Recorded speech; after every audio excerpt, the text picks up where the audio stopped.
ఉన్నాయా? ఉన్నప్పుడు ఏం చేయాలి? ఒక్కొక్కటి ఏం చేయాలి? మైండ్లోకి ఇచ్చి ఎంతమంది తీసేస్తారు చెప్పండి ఒకసారి, చేతులు లేవట్టండి. స్నాప్చాట్ తీసేస్తారా? మళ్ళీ చూడరు కదా? ఎంతమంది? Are you ready? Are you ready? తీసేసి నా మైండ్లోకి ఇచ్చింది ఇది కూడా తీసేస్తున్నాం. ఇది కూడా తీసేస్తున్నారా మైండ్లో నుంచి? ఎట్లా? సేమ్ మీ మైండ్లో నుంచి పక్కన పెట్టాలి. తీసేస్తున్నాం. యూట్యూబ్ తీసేస్తున్నారా? చూడద్దు, ఎందుకంటే చదువుకోవాలి మంచిగా. ఓకేనా? ఇంకేం తీసేద్దాం? వాట్సాప్ తీసేద్దామా? తీసేద్దామా? మీరు తీసేస్తారా? ఇక తీసేస్తున్నాం మేము. ఇగో తీసేస్తున్నాం. వాట్సాప్ వెళ్ళిపోయిందా? మీ మైండ్ సెట్ నుంచి వెళ్ళిపోయిందా? ఇంకొకటి ఏం తీసేద్దాం? ఇదైతే బాగా చూస్తాం మనం, ప్రతి ఒక్కరికి ఐడియా ఉంది. ఏంటిది? ఇన్స్టాగ్రామ్. తీసేసినామా?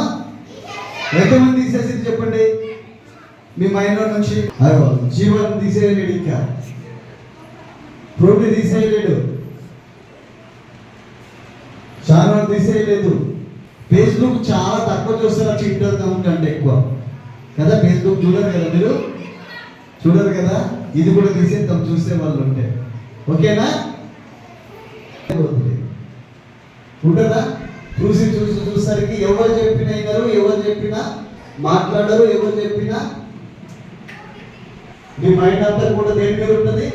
ఒకరికి పిచ్చి వేసి అందరు కట్టేస్తారు. అది మీకు ప్రొజెక్టర్ మీద చూపించిన. మీ మమ్మీ దగ్గర నుంచి, నాన్న దగ్గర నుంచి ఫోనే తీసుకోవడం ఏం చేయాలి? మానేయాలి. ఏం చేయాలి? ఫోన్ తీసుకోవడం. మమ్మీ ఫోన్ వచ్చిందని చెప్పాలి తప్ప ఫోను ఏం చేయకూడదు, ముట్టకూడదు. మీ మమ్మీకి ఫోన్ వచ్చింది, బుక్స్, బైబుల్, సండే స్కూల్ పాఠాలన్నీ ఎక్కడ చేయాలి? దేవుడి దగ్గర నుండి మైండ్లోకి మనం ఏం చేసుకోవాలి? పెట్టాలి. మైండ్లో ఎప్పుడైతే మనం పెడతామో అప్పుడు మనకి ఏమొస్తుంది? జ్ఞానం వస్తుంది, తెలివి వస్తుంది.